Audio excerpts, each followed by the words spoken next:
So that was Land Registry. I've just received another application where the neighbours next to the yard have, whenever they've done it, like they've basically moved the fence, or they're saying they bought it like that. However, when you look at their Land Registry title when they bought it, it's this big, and now their gardens is this big. So it's like, well, when you bought the house, everyone who buys a house, before you exchange contracts, the solicitor sends you the red line of the boundary of the land that you're buying and says, before we transfer the money to the other side, are you sure that this is what you're buying? And you say, yeah. And they go, okay, send the money, and that's it. You've exchanged contracts, and and completion. That's like, you own that land now. So they've done that when they bought the house. However, they're trying to say that it was like, the fences were like that when they bought it. However, a neighbour in the street has told me that, who's been there for 50 years before they moved in, and said, yeah, I remember them moving them fences, and I've been waiting for this day, that because you can't just take someone's land and expect, so, but there is a process in the UK through adverse possession where if you move your fence into unregistered land and you fence it for 10, 12 years plus and maintain that land, you can then apply to Land Registry, which is what they're trying to do now. They're trying to claim adverse possession of the land because they've maintained it for more than 10 years. However, it's registered land, so it's not unregistered land. So it's a lot harder, because you can't just your next door neighbour, if that's registered their house, you can't just fence off their entire garden. And if they move to Australia for 10 years, come back and they open the back doors and there's a fence there, and they go, whoa, what's happened here? And 10 years later you apply, and you've got adverse possession of it, and now their house is worth half of what it was. You can't do that. It's more there for land that's just derelict, unregistered, and someone goes, well, I'm going to look after that, and the Land Registry look at that application and go, well, look, beforehand this land was just ruined. This person's looked after it for all that time, so it seems obviously fair that we can grant them permission of that land now, because no one else was wanting to step forward and look after it and maintain it, and these have. That's my understanding of it. However, this is more, they've stolen land and now they're trying to claim it as theirs legally, because I've flagged it up when I've bought the house, and I've explained to them that they wouldn't be able to sell their house now, because anyone looking at buying the house would oh, look, there's their house, this is the red line that you're buying, however this is what's advertised on Rightmove, and you'd be like, well, I'm not paying for that tiny square when you're trying to sell this big square. Every day is a learning day, but hopefully, I can object to this, it gets rejected, and I can go and speak to them and say, look, do you want to give the land back now? Otherwise, the next step is we go to court and issue proceedings, and all the costs then go on to the neighbours, which obviously I don't want to do. I'd rather they just accepted that they've moved the fence and used the land for this many years, and now they can just give it back and turn around and think, well, we've had however many years of enjoyment out of that land, it wasn't ours, let's just give it back, and we don't have to pay rent or any fees or anything. But no, obviously people get used to that as being theirs and don't then want to hand it back once you get used to it. But I don't know, we'll just have to see what Land Registry say, but they've already refused one of these applications, so I can't see why they just keep putting them in, hoping that a different person will look at it and go, oh yeah, okay, because it is subjective, so maybe they will, we'll see. So what we've got is, obviously we've got this big compressor that we always had for the rendering machine, and on this side you'll see, I don't know what this stops at, but when I pull this up, obviously it will fill the compressor, and then this one here sets this side to the pressure. So on this it says maximum 3.5 bar, but so we've got that set at 3 now, and we can just obviously change this so that it's coming out. But you've just said that this has worked well, has it, for touching up? Yeah. So hopefully, is that where you've touched up there? Mm-hmm. So hopefully that'll dry and not look like damp. But that is the issue we're having, because we're spraying the walls, the walls like perfectly flat and smooth, whereas if we roller it or use a paintbrush, I think that's got to be better for painting the cupboards and that from now on then, hasn't it? So we'll try and use that rather than the other stuff. But that, you're saying that you can adjust that better to like a really fine mist, and it doesn't have any like... It really does, folks. You've been obviously using it right down to the skirting boards, haven't you? And that's the overspray you've been getting, which is good compared to... There we go.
Show people what it comes out like. Oh, see? That's what we wanted in. We're back at Western, and I say we had a few offers on Western now, but one thing we need to do was, you can see where they've sprayed obviously the drop curb. However, for us to drop the whole width of the driveway, we'd have to one, it'd cost double, and two, we'd have to relocate this lamppost, which is fine, you know, about 1,500 quid, but I don't think it makes any difference to the actual driveway if we just drop the bit that we've highlighted here. And then what we've said to Highways is that we'll do what we've done here. So we're just going to build a little sleeper, and I'm going to put plant pots in, and that basically stops people from using that bit, and ticks a box in protecting this lamppost. So now, I mean, whether we will or not, we've applied to drop this curb, and you can still obviously come on, park here, there, and still reverse off. So it doesn't make any difference not having that bit, which is why I said, right, we'll put a planter there. We're going to rebuild the wall, however, I just thought timber planter with some planting would look better, and obviously it's cheaper, quicker for us. And it,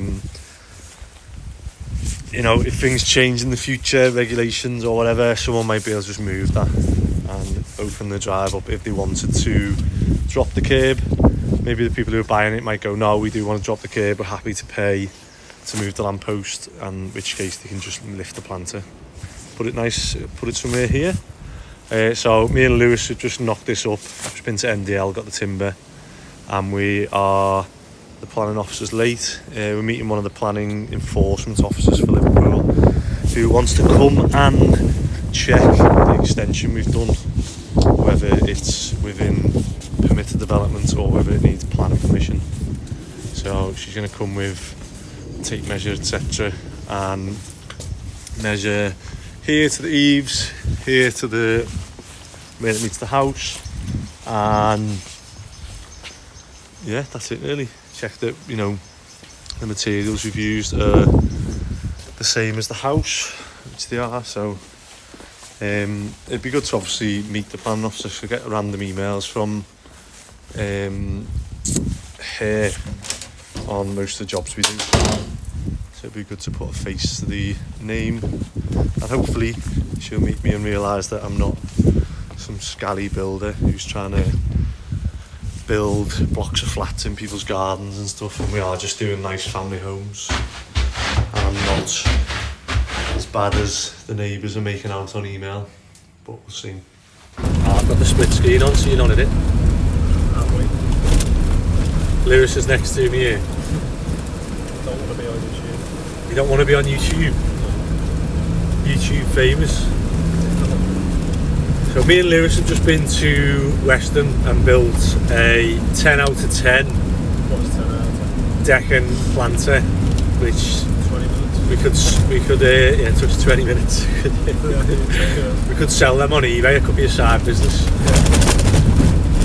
And then we were waiting for the planning enforcement officers who've come, and they had the tape measure.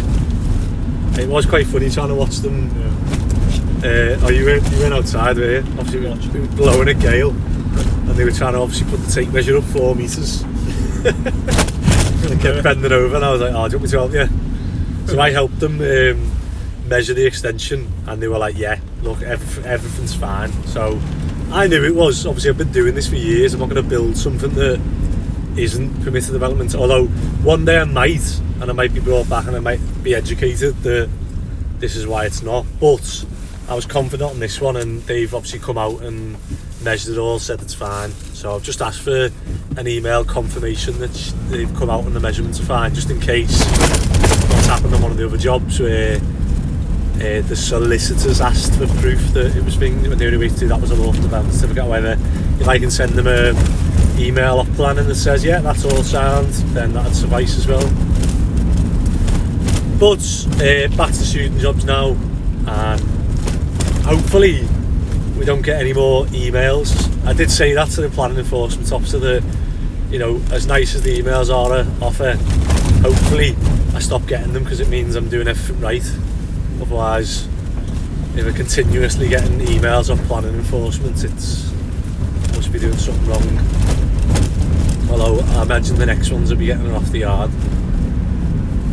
So I'm going to ring the estate agents now, find out where Weston's up to the sale. So we're back on the student jobs. You can see this tipper's nearly full. The other van is getting filled with all the materials and tools that are going to go to the lockup. And we've just had a delivery of, what are these, fridge freezers? 2 freezers, 4 fridges. Oh, is this for both jobs then? Yeah, we'll get them all in. Hey, you've been stood there watching for a while. You've had a chilled morning, you. Stood there for the break. Yeah, you've had a chilled morning. Drenched and all these. I've been doing all the work. And then these old boards, what we'll do is we'll keep them, because sometimes we get to the next job when we start it and it's got an old, even older board than that. It doesn't have RCD protection or anything, so we fit them temporarily. So I'll keep that. And then also, even when that's done, I will keep these, because never know when I might turn up to a call out. And I've never even heard this make, but contact them.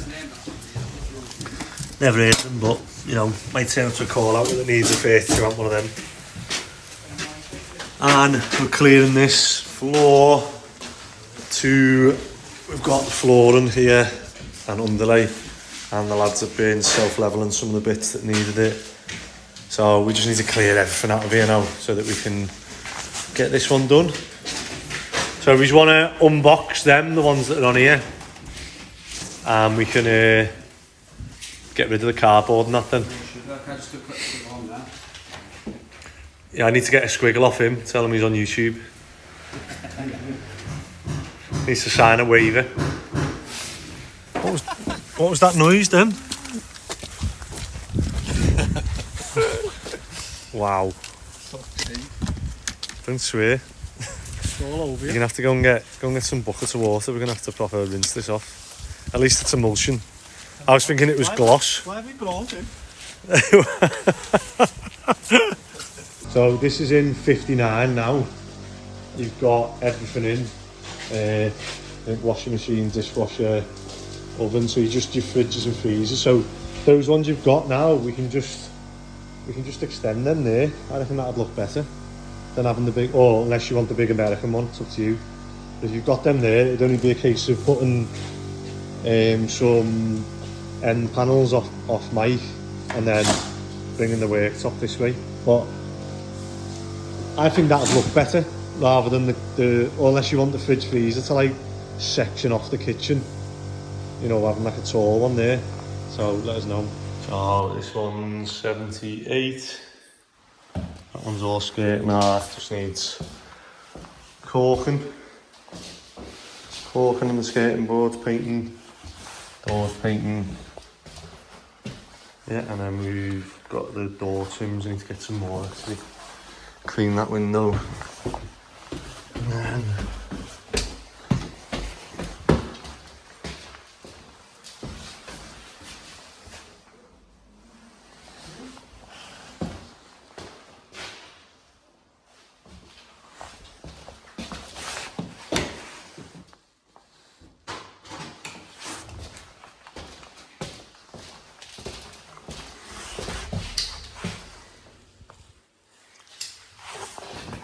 yeah. So these will be ready for beds. Beds and that soon. It's just so they're going to do the stairs here tomorrow and start the flooring down here. And then once we've done the floorings, these 2 door frames and doors can go on. We've got them here ready to go on. So they're going to start flooring halfway, move everything over to that side, and then and the kitchen's going to get, now we've got the fridges and freezers, we can get the end panels and the worktop done on this side. And yeah, nearly there. Boxing in MDF.